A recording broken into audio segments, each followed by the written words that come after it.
তুমি আমার আপনার মেয়ে কোথায়? আপনার মেয়ে যেমন চরিত্রহীন নষ্ট একটা মেয়ে, কান্নাকের বাচ্চা আমার নামে চালিয়ে দিচ্ছে। খবরদার! তুমি আমার সন্তানটারে নিজের সন্তান বলে পরিচয় দাও, আমার আর কিচ্ছু লাগবে না। যার হাজবেন্ড থাকার পরেও অন্য একটা পুরুষের স্পর্শের প্রয়োজন হয়, তার সাথে আমি সম্পর্ক রাখতে চাই না। সন্তান স্বীকার করবে না কেন?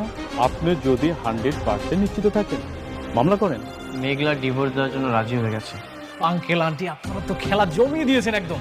বাচ্চা যদি তোমার না হয় তাহলে কি আমি তোমার শুধু শুধু নিয়ে আসছি এখানে? ডিএনএ টেস্ট করাইলেই বোঝা যাবে যে এই বাচ্চার আসল বাপটা কে।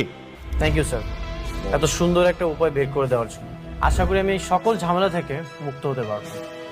মোস্ট স্যার আসুন, আমি দিয়ে দিচ্ছি আমার কাছে কাগজটা।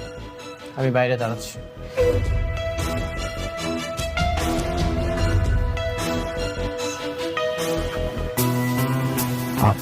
ম্যাডাম, আপনারা হইলেন বড়লোক মানুষ, নানান জায়গায় আপনাদের চলাফেরা, নানান মানুষের সঙ্গে মেলামেশা। ডিএনএ টেস্ট করলে কিন্তু বের হয়ে আসবে যে সন্তানের আসল বাবা কে।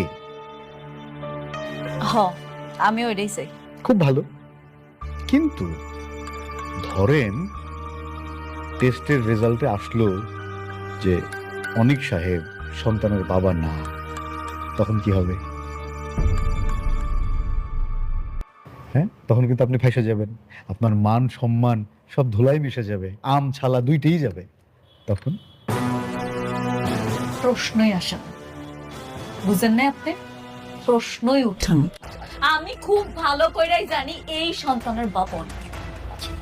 টেস্টের রিপোর্ট আসলেই বুঝা যায়। ওকে, ঠিক আছে ঠিক আছে, আমি লিখে দিতেছি। নেন। আপনারা ধন্যবাদ, আপনি সমাধান দিচ্ছেন।